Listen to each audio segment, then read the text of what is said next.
VS classes Amlai के online platform में आप सभी का स्वागत है।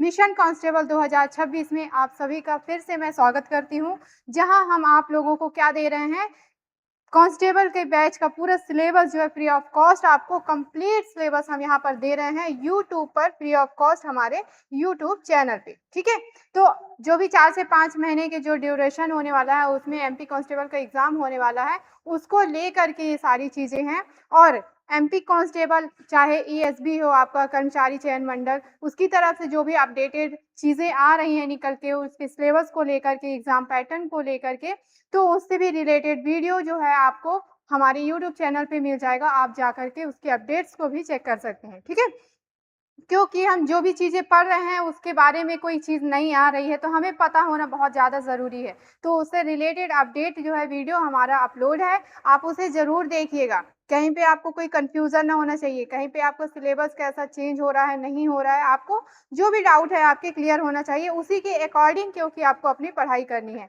तो हम यहाँ पर मिशन कांस्टेबल 2026 के अंतर्गत कंप्लीट सिलेबस दे रहे हैं। डेली क्लासेस आपकी लग रही हैं, यानी आप अभी से भी तैयारी शुरू करें तो हमारे यहाँ हमारे चैनल पे वीडियोस अपलोड हो चुकी हैं। स्टैटिक जीके से रिलेटेड हो, करंट अफेयर से रिलेटेड हो, मैथ हो, रीजनिंग हो, तो ये सारे सब्जेक्ट आपके हमारे चैनल पर अपलोड होती जा रही हैं। आप क्या करेंगे, आपको केवल पढ़ाई करनी है मिलकर के हमारे साथ। ठीक है ना, साथ में वीकली टेस्ट रखा गया है, पीडीएफ नोट्स भी प्रोवाइड करा रहे हैं आपको यहाँ पर फ्री ऑफ कॉस्ट। ठीक है, कोई चार्ज नहीं लग रहा है।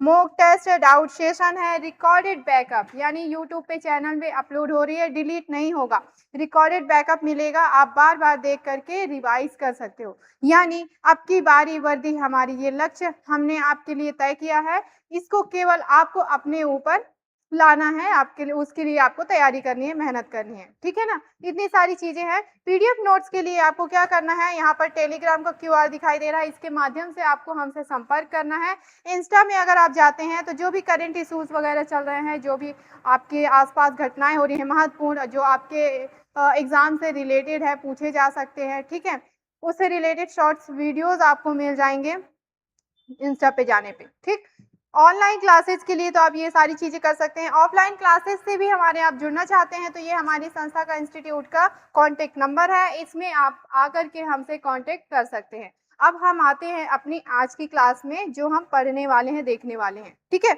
मैं आपको स्टैटिक जीके के अंतर्गत एमपी जीके मध्य प्रदेश सामान्य ज्ञान के अंतर्गत बहुत सारी चीजें पढ़ाना स्टार्ट कर चुकी हूँ, जिसमें हम अभी भूगोल पढ़ रहे हैं, जिसमें हमने मध्य प्रदेश की भौगोलिक संरचनाओं के बारे में, पर्वत, पठार, नदियां, वन, वनस्पतियां, कृषि, राष्ट्रीय उद्यान, ये सब कुछ जो है देख चुके हैं। इन सब से रिलेटेड वीडियोस हमारे चैनल पे प्लेलिस्ट में आपको मिल जाएगा प्रॉपर। वहां पर आप एमपी कांस्टेबल 2026 सर्च करेंगे और या प्लेलिस्ट में जाएंगे तो आपको वहां पे मिल जाएंगी सारी चीजें, देखिएगा। आज की क्लास में हम पढ़ेंगे मध्य प्रदेश में परिवहन, ट्रांसपोर्टेशन को देखेंगे।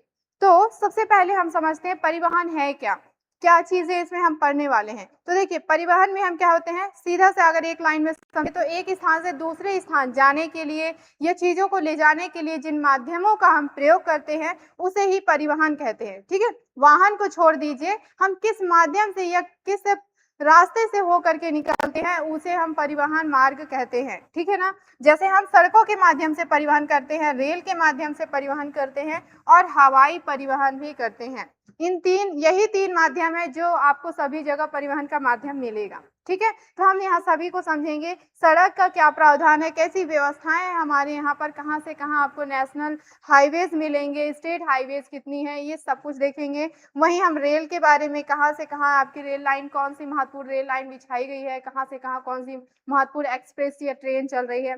ठीक है, वैसे ही हवाई परिवहन के बारे में सभी को हम एक एक करके समझते हैं। तो सबसे पहले थोड़ा सा उनका ऊपरी डेटा देखते हैं। जैसे मध्य प्रदेश सड़क परिवहन निगम, इसकी स्थापना कब हुई थी? तो मध्य प्रदेश सड़क परिवहन निगम की स्थापना 1962 में हुई थी, ध्यान रखिएगा। और इसका जो आयोग है, ठीक है, आपका किसका, मध्य प्रदेश सड़क परिवहन निगम कहाँ पे है आपका, भोपाल में, ध्यान रखिएगा। और 1962 में इसकी स्थापना हुई थी। ठीक है, इसी तरह भी हम रेल सेवा आयोग देखेंगे, जिसका भी आपका मुख्यालय भोपाल में मिलेगा। ठीक है, 15वां स्थान है, कैसे, तो भारत में सड़क अवसंरचना यानी सड़कों के रूप में या सड़कों के माध्यम से जो है 15वां स्थान इसका लगता है पूरे भारत में। तो पहले स्थान पे कौन सा है, महाराष्ट्र है।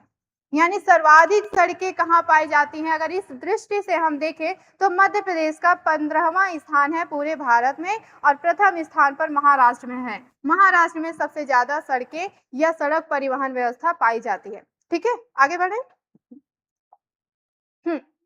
आते हैं नेशनल हाईवेज में, आते हैं राष्ट्रीय राजमार्गों में आते हैं। ठीक, तो मध्य प्रदेश में कुल 44 राष्ट्रीय राजमार्ग हैं। ठीक है, जिनमें इनकी सभी की कुल लंबाई 8,858 किलोमीटर है। ठीक है, सबसे लंबा नेशनल हाईवे, सबसे लंबा नेशनल हाईवे है 46 ग्वालियर से बैतूल, मध्य प्रदेश के अंतर्गत है ये। ग्वालियर से बैतूल 634 किलोमीटर इसकी लंबाई है। और भी बहुत सारे महत्वपूर्ण राष्ट्रीय राजमार्ग हैं, उनको भी हम यहाँ पर देखेंगे। सबसे छोटा नेशनल हाईवे की बात करें तो सबसे छोटा है नेशनल हाईवे 135 बी 7.5 किलोमीटर मात्र है। ठीक है, ध्यान रखिएगा। आगे बढ़े।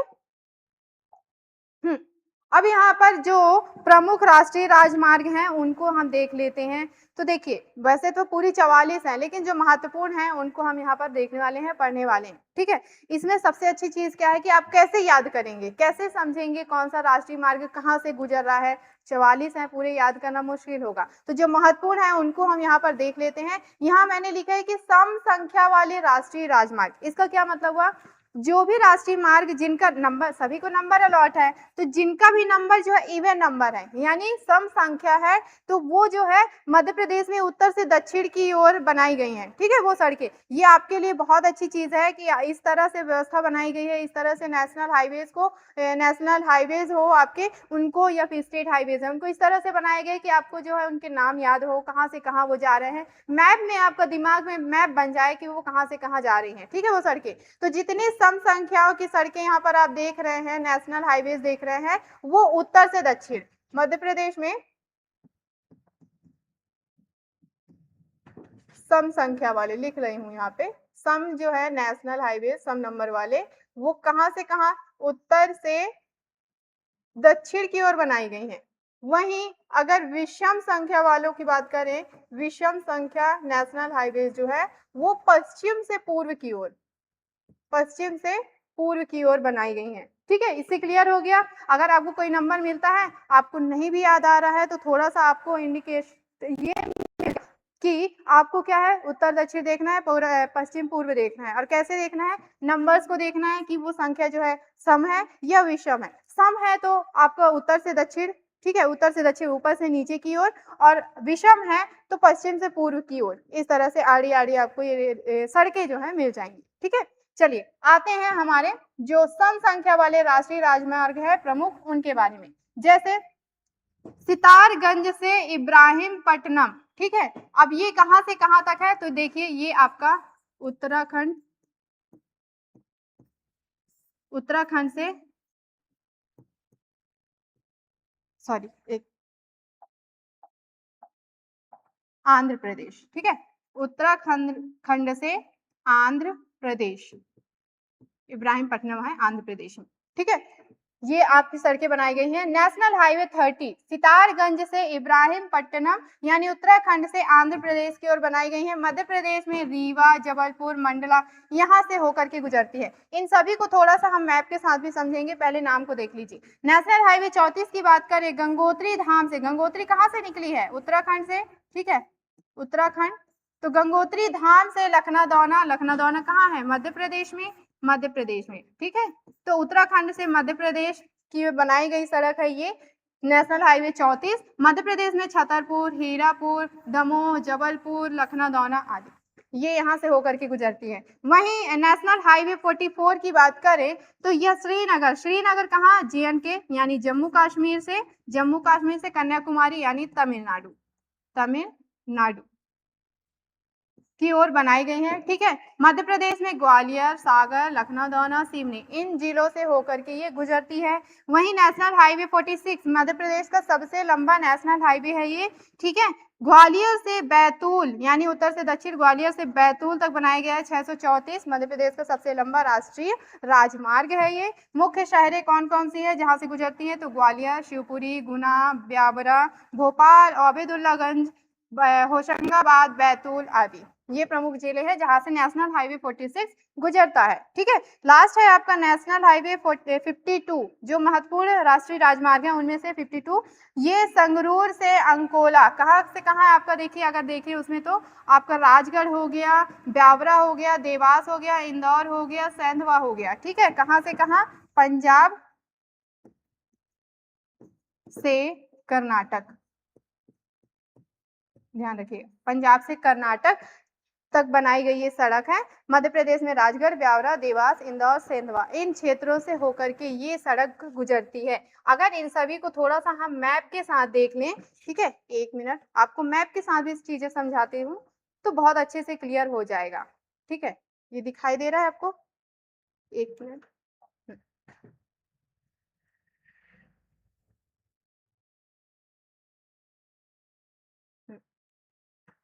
ठीक, चलिए सारी चीजें देखते जाइएगा। अगर मान लीजिए यहाँ पे मैं छोटा सा मैप ले लेती हूँ मध्य प्रदेश का, ठीक है, एग्जैक्ट नहीं बनेगा, एक्यूरेट थोड़ा बहुत हो जाएगा टेढ़ा मेढ़ा, कोई बात नहीं है, थोड़ा सा कॉपरेट करिएगा। बस आपको भी इसी तरह से पढ़ना है, मैप के साथ पढ़ेंगे बहुत अच्छी चीजें जो है, बहुत सारी चीजें आसानी से याद हो जाएंगी। ठीक है, तो लगभग कुछ इस तरह से हमारा मैप है मध्य प्रदेश का। हम बात कर रहे हैं किसका, सबसे पहले देख रहे हैं नेशनल हाईवे 30 जो कि उत्तराखंड से आंध्र प्रदेश की ओर बनाई गई है सड़क। मध्य प्रदेश में रीवा जबलपुर मंडला से होते हुए ये गुजरती है। ठीक है, कहाँ से आपका, रीवा जबलपुर मंडला, तो कुछ इस तरह से आपको यहाँ पे मिल जाएगा ये नेशनल हाईवे, और ये नेशनल हाईवे है 30। ठीक है, मैंने बताया कि सम संख्या में है तो उत्तर से दक्षिण की ओर आपको मिलेंगी। वहीं दूसरा है 34 नेशनल हाईवे गंगोत्री धाम से लखनादौना, यानी उत्तराखंड से आपका कहाँ पे ये मध्य प्रदेश तक जाती है। छतरपुर, हीरापुर, दमोह, तो छतरपुर आपका यहाँ पे है, छतरपुर आपका यहाँ पे है, यहाँ से शुरू होगा ये आपका। ठीक है, यहाँ से शुरू होकर के कहाँ जाएगा ये आपका, लास्ट में लखनादौना। ठीक, कौन सा, यहाँ पे जबलपुर लखनादौना। ठीक है, तो लखनादौना यहाँ के आसपास आपको मिल जाएगा। ये आपका नेशनल हाईवे है 34। ठीक है, वहीं नेशनल हाईवे 44 की बात करें, श्रीनगर यानी कहाँ से आ रहा है, ऊपर से आपका आ रहा है, जम्मू कश्मीर से तमिलनाडु की ओर जा रहा है ये। तो ठीक है, कुछ इस तरह से ये गुजरेगी, कहाँ से कहाँ, मध्य प्रदेश में ग्वालियर, सागर, लखनऊ, सिवनी से होते हुए ये कहाँ चला जाएगा, फिर नीचे साउथ में दूसरे राज्यों को पार करते हुए तमिलनाडु तक। ठीक है, ये है आपका कौन सा, नेशनल हाईवे 44, 44, 44।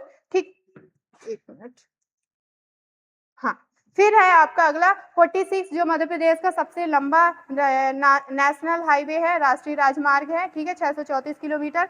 कहाँ से शुरू हो रहा है, ग्वालियर से, ग्वालियर से होते हुए ये शिवपुरी, गुना, ब्यावरा, अबेदुल्लागंज, होशंगाबाद से होते हुए बैतूल से। ठीक है, इस तरह से। और ये कौन सा है आपका, नेशनल हाईवे 46 मध्य प्रदेश का सबसे ऊंचा राष्ट्रीय राजमार्ग। फिर उसके बाद है 52 नेशनल हाईवे 52 संगरूर, ये पंजाब से कर्नाटक की ओर बनाई गई है। कहाँ से कहाँ, मध्य प्रदेश में, तो आपको मिलेगा ये राजगढ़, ब्यावरा, देवास, इंदौर होते हुए इस तरह से, और सेंधवा होते हुए ये कहाँ चला जाएगा, कर्नाटक में। ये है आपका नेशनल हाईवे 52। तो कुछ इस तरह से मैप बना करके आप याद रख सकते हैं नेशनल हाईवेज को, ताकि आपको चीजें दिमाग में बैठ जाए। ठीक है, मैप के साथ पढ़ेंगे तो बहुत अच्छे से सब चीज क्लियर हो जाएगा, याद रहेगा। अगर हम 30 की बात कर रहे हैं तो उत्तराखंड से आंध्र प्रदेश, और एग्जैक्ट जगह कहाँ से शुरू हो रही है, कहाँ पे खत्म हो रही है। ठीक है, मध्य प्रदेश में कौन कौन से जिले लग रहे हैं। नेशनल हाईवे 34 की बात करें उत्तराखंड से, ये मध्य प्रदेश में, मध्य प्रदेश के ये प्रमुख जिले हैं जहां से होकर वो गुजरती है। 44 की बात करें तो ये ऊपर से आ रही है, जम्मू कश्मीर से नीचे तमिलनाडु तक जाता है। प्रमुख जिले कौन कौन से हैं, ग्वालियर, सागर, लखनऊ, सिवनी। 46 की बात करें तो ये मध्य प्रदेश के अंतर्गत ही, अंदर ही आपका शामिल बनाया गया सड़क है।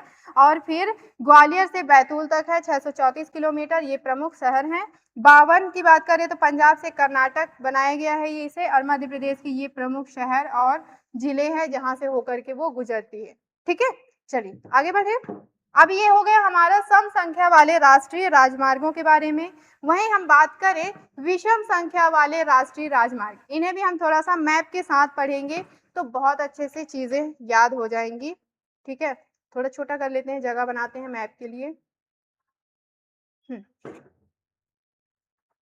ठीक, तो कैसे आप याद रखेंगे, क्लियर हो गया कि जो भी विषम संख्या वाले आपके नेशनल हाईवेज हैं वो आपको किधर मिल जाएंगे, विषम संख्या वाले पश्चिम से पूर्व की ओर मिलेंगे, जो सम संख्या वाले हैं उत्तर से दक्षिण की ओर आपको मिलेंगी। ध्यान रहेगा आपको सारी चीजें। चलिए अब देखते हैं, मैप बना लेते हैं साइड में।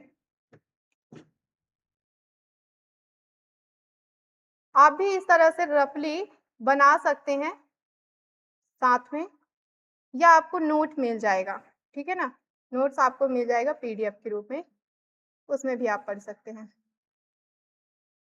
जल्दी से बना लेते हैं थोड़ा। चलिए ये थोड़ा सा टेढ़ा हो गया, कोई बात नहीं, कोऑपरेट करेंगे। ठीक, तो विषम संख्या वाली जो प्रमुख राष्ट्रीय राजमार्ग है मध्य प्रदेश के, उनको देखें। सबसे पहले 27 पोरबंदर से सिलवर, ठीक है, पोरबंदर से सिलवर आपका शुरू हो रहा है, यानी कहां से कहां, गुजरात से, गुजरात से, और सिलवर असम, असम। अब हम वैसे भी मैप हमने पढ़ा हुआ है, एमपी का पढ़ा है, भारत का पढ़ा है, तो हमें पता है ये आपका गुजरात इधर पड़ेगा, मध्य प्रदेश के इधर पश्चिमी भाग में पड़ेगा, और आपके इधर पूर्वी भाग में कौन सा है, असम है, ठीक है। तो अगर हम इसमें मैप में बनाएं तो आपका जो नेशनल हाईवे 27 है वो यहाँ से गुजरेगा, यहाँ से गुजरेगा शिवपुरी होते हुए, ठीक, शिवपुरी से होते हुए गुजरेगा। ठीक, बहुत मोटा है, इसे थोड़ा सा हम कम कर लेते हैं।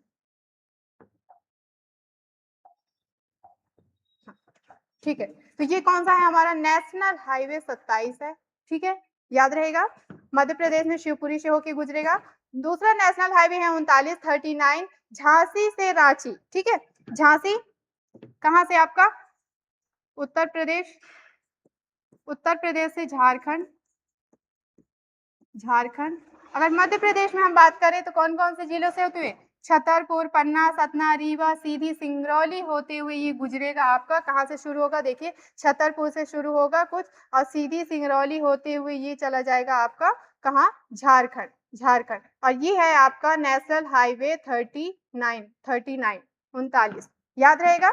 फिर नेशनल हाईवे 43 ये गुलगंज से चाईबासा, ठीक है, ये कहाँ पर आपका, तो अगर हम ये जिलों की बात करें, छतरपुर, कटनी, उमरिया, शहडोल, अनूपपुर, ये आपका उत्तर प्रदेश, उत्तर प्रदेश से मध्य प्रदेश, मध्य प्रदेश तक, ठीक है, अनूपपुर तक जाने वाली सड़क है, ध्यान रहेगा, चाईबासा। झारखंड ही चला जाएगा आपका, ये शुरू होगा मध्य प्रदेश, सॉरी सॉरी, यहाँ से होगा मध्य प्रदेश से शुरू।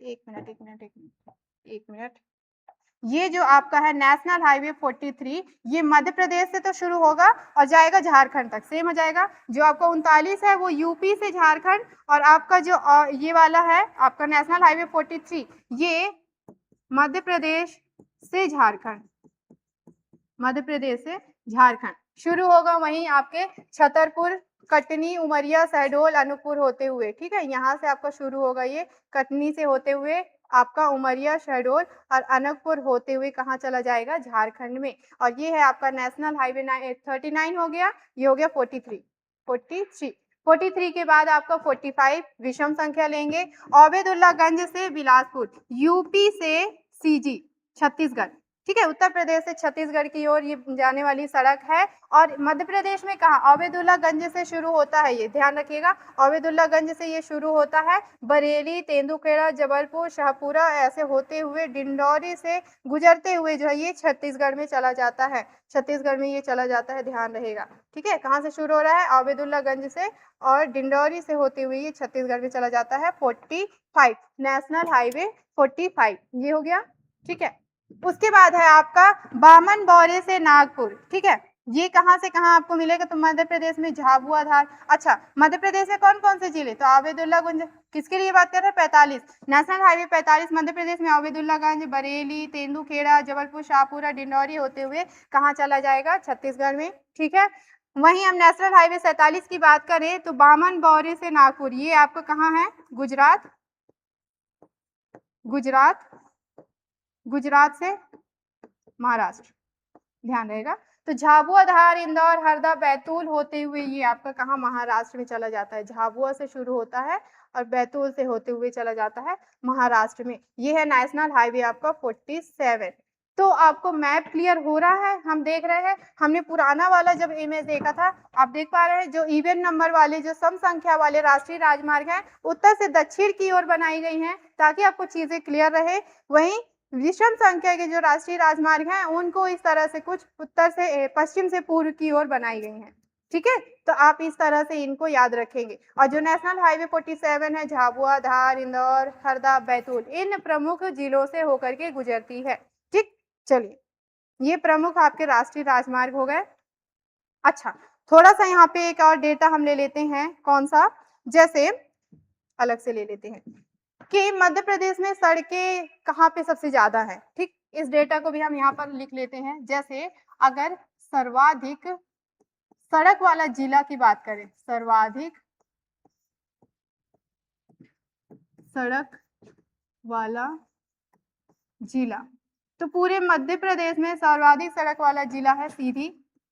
सीधी, अब सर्वाधिक हो गया तो साथ में न्यूनतम भी देखिए, न्यूनतम सड़क वाला जिला है झाबुआ। झाबुआ, क्लियर है?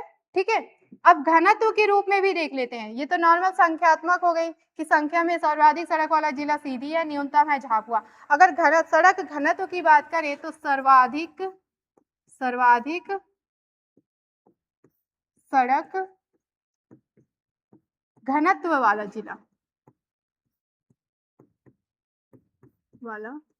जिला वो है सतना। साथ में न्यूनतम भी देख लीजिए, न्यूनतम सड़क घनत्व वाला जिला है श्योपुर। श्योपुर, ठीक है, ग्वालियर के पास। ठीक, सबसे लंबा सड़क पुल कौन सा है? सबसे लंबा सड़क पुल वो है तवा पुल। तवा पुल, ठीक, ये कुछ फैक्ट हैं, इन्हें भी आप इंक्लूड कर लेंगे अपने नोट में और इसे थोड़ा सा याद कर लेंगे, पढ़ लेंगे, ध्यान रखेंगे। आते हैं राजकीय राजमार्गों में। जो राज्य के स्टेट हाईवेज हैं उनकी बात करें तो इनकी संख्या कुल है 41। सबसे लंबा जो आपका स्टेट हाईवे है वो है आपका स्टेट हाईवे 19, 743 किलोमीटर है, जैतपुर से नागपुर। ठीक है, जैतपुर से शुरू होता है, नागपुर तक जाता है, यानी महाराष्ट्र में। ठीक है, सबसे छोटा आपका स्टेट हाईवे है 39A, 22 किलोमीटर का है। ये कहाँ से शुरू हो रहा है? तो कुशलगढ़ से थंदला, थंदला यानी आपको झाबुआ। ठीक है, थंदला से होते हुए झाबुआ, ऐसे इस तरह से जोड़ता है, ध्यान रखिएगा। तो ये हो गए आपके राजकीय राजमार्ग के बारे में। ठीक है, छोटा सा डेटा है, याद रखेंगे। अब सड़कों के बाद हम आते हैं रेल परिवहन में, क्योंकि रेल परिवहन भी हमारे यहाँ राज्य में प्रमुख है और यहाँ से भी सवाल आपके आते हैं। ठीक है ना, तो देखिए सबसे पहले कि 1867 में प्रदेश का पहला रेल मार्ग बनाया गया था। प्रदेश का पहला रेल मार्ग बनाया गया था जबलपुर से इलाहाबाद के लिए। ठीक है, वहीं 1869 में होलकर स्टेट रेल लाइन जो है बनाई गई थी, बिछाई गई थी खंडवा से इंदौर। बहुत इंपॉर्टेंट है, ध्यान रखिएगा। 1869 में होलकर स्टेट लाइन नाम दिया गया था। कहां से कहां है ये? खंडवा से इंदौर के लिए ये रेल लाइन बिछाई गई थी। 1877 में राजपुताना मालवा रेलवे लाइन कहां से कहां? इंदौर से उज्जैन में ये बिछाई गई थी। ठीक है, और सबसे लंबी रेल सुरंग जो है 3.34 किलोमीटर का है, कहां पे? रीवा और सीधी के बीच में बनाया गया है। गोविंदगढ़ से बघवार, छुइया घाटी, ये सब होते हुए वो गुजरती है। छोटा सा है सबसे, लेकिन ये सबसे लंबी रेल सुरंग है। सुरंग है, ध्यान रखिएगा, अंदर से मतलब नीचे से गुजरी हुई है। ठीक है, 3.34 किलोमीटर है, देख पा रहे हैं आप? तो ये सारी चीजें हैं आपकी प्रमुख रेल लाइन से संबंधित फैक्ट हैं। प्रमुख रेल मार्गों की बात करें और भी इसके अलावा जो प्रमुख रेल मार्ग हैं, तो कहाँ? दिल्ली से रतलाम, मुंबई से होते हुए एक आपको रेल मार्ग मिलेगा। दूसरा आपको दिल्ली से आगरा, आगरा से भोपाल, भोपाल से इटारसी। ठीक है, सबसे बड़ा रेलवे जंक्शन भी है इटारसी, आपका मध्य प्रदेश का सबसे बड़ा रेल जंक्शन है, ध्यान रखिएगा, ध्यान रहेगा, सॉरी। कोलकाता से जबलपुर, फिर मुंबई से फिर इटारसी होते हुए एक रेल लाइन आपको मिलेगा। दूसरा इलाहाबाद से फिर कटनी, कटनी से जबलपुर, मुंबई होते हुए ये प्रमुख रेल मार्ग मिलेंगे। अब ये रेल मार्ग यहाँ पे बनाए गए हैं, तो इनका कहीं ना कहीं मुख्यालय भी बनाया गया होगा, ठीक है। तो क्या एक ही जगह बनाया गया या अलग अलग जगह पे? तो देखिए मध्य प्रदेश में अलग अलग क्षेत्र के लिए, अलग अलग दिशाओं के लिए अलग अलग रेल मुख्यालय बनाए गए हैं, ठीक है। अलग अलग रेलवे मुख्यालय बनाए गए हैं, इसमें अलग से नहीं है, ऐड कर लेते हैं, ठीक है। देखिए जैसे पश्चिमी जो रेलवे होगा उसका मुख्यालय अलग होगा, उत्तरी रेलवे होगा उसका मुख्यालय अलग होगा, मध्य रेलवे का मुख्यालय अलग होगा। तो यहाँ पर देख लेते हैं प्रमुख प्रमुख रेल या रेलवे मुख्यालय।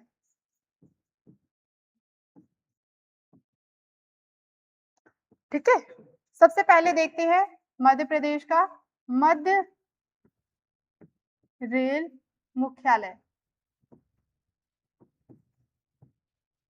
ये कहाँ पे है? तो ये लगेगा खंडवा, खंडवा, ठीक है। इसी के साथ देखते हैं पश्चिमी का, पश्चिमी रेल मुख्यालय। ये है आपका जिला रतलाम, रतलाम, ठीक। इसके बाद उत्तर मध्य रेल मुख्यालय।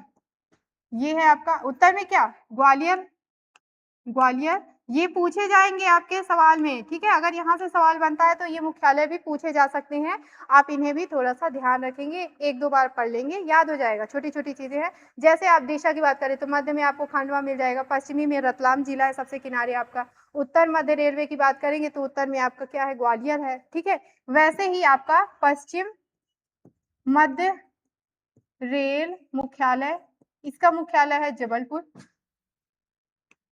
जबलपुर, हो गए कवर, ठीक है। और एक बचा आपका दक्षिण पूर्व रेल मुख्यालय, ये है आपका जिला अनूपपुर, अनूपपुर। फैक्ट के रूप में इन सभी को याद रखेंगे। मध्य प्रदेश का सबसे बड़ा जंक्शन, सबसे बड़ा जंक्शन इटारसी, इटारसी है, ठीक। कितनी चीजें हो गई, इन सभी को भी आप साथ में याद रखेंगे, नोट आउट कर लेंगे। चलिए आगे बढ़ते हैं।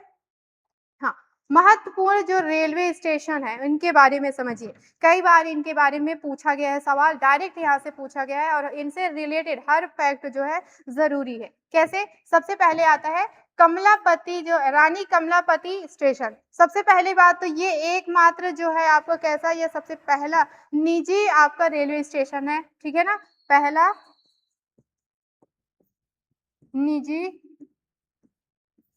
स्टेशन है ये, ठीक है। निर्माण हुआ था 1905 में, शाहपुर। सबसे पहले देखिए यहाँ पर एक दो नाम मिल रहा है और ये तीसरा नाम, तो ये तीन नाम मिल रहे हैं, ध्यान रखिएगा। सबसे पहले पुराना नाम इसका था शाहपुर स्टेशन, रेलवे स्टेशन, 1905 में। 1979 में इसका नाम बदल करके हबीबगंज रेलवे स्टेशन रख दिया गया। फिर उसके बाद फिर से 15 नवंबर 2021 को इसका नया नाम दिया गया था रानी कमलापति रेलवे स्टेशन, और ये आपका निजी स्टेशन है, एकमात्र पहला, ठीक है। टाटिया मामा स्टेशन, इसका पुराना नाम था पाताल पानी रेलवे स्टेशन। 22 नवंबर 2021 को इसका नाम बदल करके टाटिया मामा स्टेशन कर दिया गया, ठीक है। पिंक स्टेशन, देखिए कितना अच्छा लग रहा है नाम से भी, ठीक है ना। पिंक स्टेशन मदन महल जबलपुर में ये स्टेशन है, बना हुआ है, और मध्य प्रदेश का पहला और भारत का तीसरा पिंक स्टेशन है, याद रखिएगा, ठीक है। और पिंक स्टेशन क्यों नाम दिया गया है? तो पिंक कलर को जैसे हम बोल देते हैं ना महिलाओं का पसंदीदा कलर है, तो हम पिंक कलर को उनका ही शेड मान लेते हैं। तो देखिए यहाँ पर पूरी जो कर्मचारी है वो कैसी हैं? महिलाएं हैं, इसीलिए उसका नाम पिंक स्टेशन रखा गया है, ठीक है। तो ये कुछ एक्स्ट्रा रेलवे स्टेशन से रिलेटेड फैक्ट थे, उन्हें भी जानना जरूरी था। जंक्शन और मुख्यालय हमने यहाँ पे देखे हैं, मैंने बता दिया है, वैसे फिर से एक बार देख लीजिए। सबसे बड़ा जंक्शन आपका इटारसी है, पश्चिम रेलवे का मुख्यालय मैंने बताया है जबलपुर है, 2003 में बना था ये, ठीक है। और रेलवे, हाँ ये रेल सेवा आयोग, इसका मुख्यालय भोपाल में है, मोस्ट इंपॉर्टेंट फैक्ट याद रखिएगा। पहला निजी स्टेशन हुआ रानी कमलापति स्टेशन, मैंने बता दिया। और देश की पहली आईएसओ ट्रेन जो है, आईएसओ प्रमाणित ट्रेन, वो है भोपाल एक्सप्रेस, ठीक है। चलिए आगे बढ़े। अब रेलवे कारखाने, कहाँ-कहाँ पर रेल से संबंधित या रेल के पार्ट्स जो है बनाए जाते हैं। तो रेलवे स्लीपर बनाने की फैक्ट्री बुधनी में है, ठीक है? रेलवे कोच, जो कोच बने होते हैं अलग-अलग चैम्बर, तो रेलवे कोच बनाने की फैक्ट्री है निशातपुरा भोपाल में है। रेल स्प्रिंग फैक्ट्री ग्वालियर में स्थापित किया गया है, ठीक है? इसके अलावा ये पहला गुलाबी रेलवे स्टेशन जो अभी हमने देखा वही है पिंक रेलवे स्टेशन के नाम से जाना जाता है, मदन महल जबलपुर में है। सभी महिलाएं जो है कर्मचारी वहां पर महिलाएं हैं, ठीक है? पहला निजी रेलवे स्टेशन रानी कमलापति रेलवे स्टेशन, पूरे में नाम इसका पहले शाहपुरा था, उसके बाद आपका हबीबगंज, फिर आपका रानी कमलापति हो गया वापस से, ठीक। अब आते हैं रेलवे स्टेशन से रिलेटेड कुछ एक्स्ट्रा फैक्ट। वैसे तो हम सारी चीजें देख चुके हैं, फिर भी एक नजर फिर से देख लेते हैं। आईएसओ प्रमाणित रेलवे स्टेशन मैंने बताया था, रानी कमलापति जो आईएसओ प्रमाणित है, और एक भोपाल जंक्शन भी आपका जो है वो भी आपका आईएसओ प्रमाणित रेलवे स्टेशन है, ठीक है। और पहली आईएसओ प्रमाणित ट्रेन जो है भोपाल एक्सप्रेस हम देख चुके हैं, ठीक है। रेलवे जोन यानी की बात करें तो प्रमुख जो रेलवे जोन है या मुख्यालय है उसका वो हमारा जबलपुर में है, 2003 में बना था। सबसे बड़ी जंक्शन इटारसी हो गई। देश की पहली ग्रीन ट्रेन भोपाल एक्सप्रेस है। कैसी ग्रीन ट्रेन है भोपाल एक्सप्रेस, और यही है भारत के जो राज्य की पहली प्रमाणित आईएसओ प्रमाणित ट्रेन। क्लियर है? चलिए आगे बढ़े इसी में। अब हमने यहाँ पर सारी चीजें देख ली रेल से रिलेटेड, एक दो चीजें और है, जैसे नई रेल सेवाएं उनकी जो शुरुआत हुई है मध्य प्रदेश में, तो 2021 में देखिए जो नई शुरुआत की गई है, नई बनाए गए हैं उनके बारे में अपडेटेड है, करंट भी आपका यहाँ पर हो जाएगा include. Statue of unity, Sardar Vallabh भाई पटेल की एक बहुत बड़ी विशाल मूर्ति बनाई गई है गुजरात में, आपको पता है ना। तो ये स्टैचू ऑफ यूनिटी के नाम से जाना जाता है। इसे शुरू किया गया है कहाँ से? रीवा से केवड़िया गुजरात तक, ठीक है। ये नई रेल सेवा शुरू की गई है डायरेक्ट आपके मध्य प्रदेश रीवा से गुजरात तक के लिए, जहाँ पे स्टैचू ऑफ यूनिटी बना हुआ है, और इसे इस स्टेशन को या फिर इस रेल लाइन को जो है नाम दिया गया है स्टैचू ऑफ यूनिटी कनेक्टिविटी, ठीक है। दूसरा आपका 2021 में ही किसान एक्सप्रेस, राज्य की पहली किसान एक्सप्रेस इंदौर से गुवाहाटी के लिए बनाया गया है, और मुख्य रूप से प्याज के व्यापार के लिए, प्याज को लाने ले जाने के लिए ये रेल लाइन जो है या ये रेल जो है ये बनाई गई है, ट्रेन बनाई गई है किसान एक्सप्रेस। कहाँ से कहाँ तक? आपका इंदौर से गुवाहाटी के लिए बनाई गई है ये, ठीक है। बहुत महत्वपूर्ण चीजें हो गई यहाँ पे, हमने देख लिया है, एक दो चीजें जो भी देखे हैं बहुत ही इंपॉर्टेंट है, आपके एग्जाम में पूछे जा सकते हैं, ठीक है। फिर आते हैं हवाई परिवहन। सड़क परिवहन देख लिया हमने, रेल परिवहन देख लिया, अब आते हैं हवाई परिवहन में। तो देखिए प्रथम हवाई सेवा राज्य का शुरू किया गया 1948 में, 26 जुलाई 1948 को इंदौर और ग्वालियर के बीच में, ठीक है। इसके बाद हवाई अड्डे की बात करें तो कुल 6 विशेष हवाई अड्डे यहाँ पर है, जिसमें राजा भोज है जो कि भोपाल में है, देवी अहिल्याबाई आपका होलकर इंदौर में है। ये प्रमुख हवाई अड्डे हैं 6 में से, ठीक है। और पहली अंतरराष्ट्रीय उड़ान कहाँ से भरी गई थी? 2010 में भोपाल से अंतरराष्ट्रीय जो है उड़ान भरी गई थी, याद रखिएगा। उसके बाद इंदौर से भी एक अंतरराष्ट्रीय उड़ान भरी गई थी 2019 में। 10 में भोपाल से हुआ था, ठीक है, भोपाल हवाई अड्डे से, और 2019 में इंदौर से हुआ था। इंदौर से कहाँ के लिए? दुबई के लिए उड़ान भरी गई थी। प्रमुख फैक्ट हो गए आपके हवाई परिवहन से रिलेटेड, ठीक है। एक दो चीजें और रह गई है, कंप्लीट है हमारा ये होने वाला है, ठीक। हवाई अड्डे से रिलेटेड कुछ इंपॉर्टेंट उपलब्धियां हमारे मध्य प्रदेश से रिलेटेड, उसे भी समझ लेते हैं। तो देवी अहिल्याबाई होलकर हवाई अड्डा मैंने बताया कहाँ पे, अभी हमने देख लिया इंदौर में है।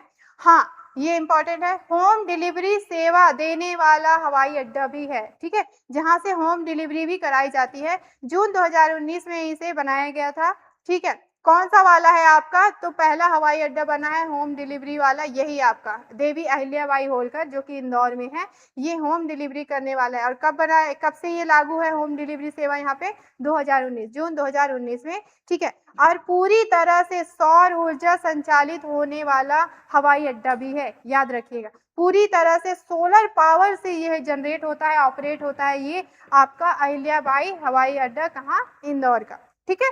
महत्वपूर्ण चीजें हो गई। सबसे पहले आपका क्या ये कि आपका प्रमुख हवाई अड्डों में से एक है, इंदौर में स्थापित है। होम डिलीवरी की सेवा यहाँ पे दी जाती है, 2019 से दी जा रही है, और पूरी तरह से सोलर पावर से ये आपका ऑपरेट होती है, जनरेट होने वाली, संचालित होने वाला हवाई अड्डा है। क्लियर है? चलिए इसके बाद हम देख लेते हैं कुछ हवाई पट्टियों के बारे में। छोटी-छोटी हवाई पट्टियाँ जहाँ पर आपके जो हेलीकॉप्टर वगैरह है वो आपके वहाँ पे लॉन्च कराया जा सके या फिर आपके उतारी जा सके, ठीक है? तो उन हवाई पट्टियों को भी देख लेते हैं मध्य प्रदेश में कहाँ-कहाँ है। एक है सेना हवाई पट्टी सॉरी, सेना हवाई पट्टी, महू ग्वालियर में, ठीक है? निजी हवाई पट्टी, डायमंड सीमेंट जो है कहाँ पे दमोह में, ग्रेसिम इंडस्ट्री नागदा उज्जैन में, ठीक है? ओरिएंट पेपर मिल शहडोल में। ये प्रमुख निजी हवाई पट्टी हो गए। सेना हवाई पट्टी महू ग्वालियर में।